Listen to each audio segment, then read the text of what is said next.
আরেকটা হচ্ছে হুজুর করিম সাল্লাল্লাহু আলাইহি ওয়াসাল্লামের নবীকে আপনি আশেক, এটার প্রমাণ নবীর সাহাবায়ে কেরামদেরকে মহব্বত করতে হবে।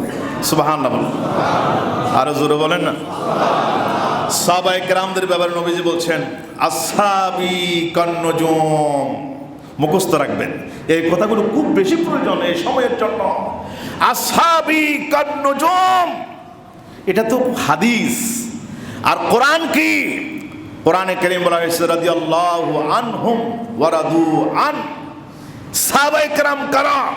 সাহাবায়ে কেরাম তারা, আল্লাহ পাক বলছেন তারাই সাহাবায়ে কেরাম যাদের উপরে আমি আল্লাহ পাক রাজি আছি।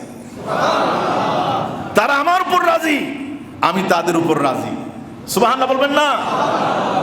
এত বড় সার্টিফিকেট আল্লাহ পাক দিলেন সাহাবায়ে কেরামদের ব্যাপারে, আর আপনি এসে সমালোচনা করতেছেন।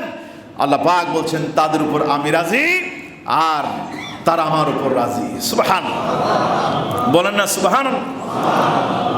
আর ইয়া আইয়ুহাল্লাযিনা আমানু আমিনু কামা আমানান নাস, আল্লাহ পাক বলছেন হে মুমিনগণ তোমরা ঈমান আনো। কথাটা একটু বুঝুন, হে মুমিনগণ তোমরা কি আনো? ঈমান আনো। এটা একটা কথা হইল? হে মুমিনগণ, হে ব্যবসায়ীগণ তোমরা একটু ব্যবসা করো, এটা একটা কথা হইল? তার মানে হচ্ছে ঈমান আনো সেইভাবে, কিভাবে? কামা আমানান নাস, আমার নবীর সাহাবায়ে কেরাম যেভাবে ঈমান এনেছেন সেইভাবে তোমরা ঈমান আনো। তাহলে ঈমানের মডেল, ঈমানের মডেল সাহাবায়ে কেরাম যেভাবে ঈমান এনেছেন সেইভাবে তোমরা ঈমান আনো। যেইভাবে তারা নামাজ পড়েছেন সেইভাবে নামাজ পড়ো, যেইভাবে তারা নবীর আশকের মুহাব্বতের পরিচয় দিয়েছেন সেইভাবে পরিচয় দাও, তখন তুমি মুসলমান। আর জোরে বলেন না।